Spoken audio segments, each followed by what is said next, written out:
Bonjour à tous, les ministères Notre Pain Quotidien vous proposent la méditation du jour. Prière du désespéré. Charles avait sombré dans la dépression. Malgré sa famille aimante, il se sentait complètement seul. La pression écrasante pour la soutenir ne faisait que croître et j'avais juste envie de m'enlever la vie. Étonnamment, ou peut-être pas, Charles Maurice dirigeait aussi un ministère chrétien. Un ami sage lui a dit que face à la dépression, il faut se plonger dans les psaumes.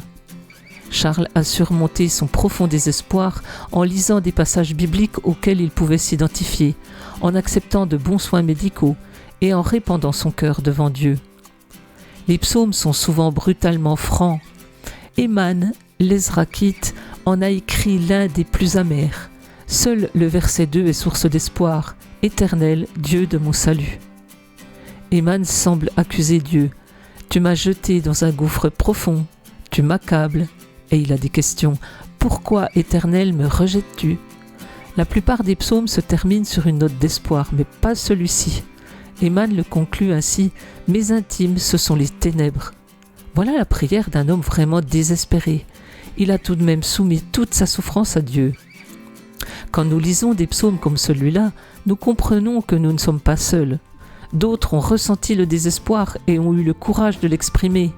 Dieu pouvait accepter une telle franchise chez Éman. Il peut accepter la vôtre aussi. Il est là pour nous écouter.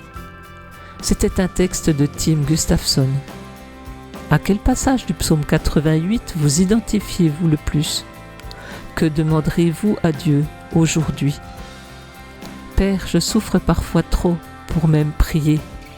Merci d'être assez grand pour accepter toute ma souffrance et toute ma franchise.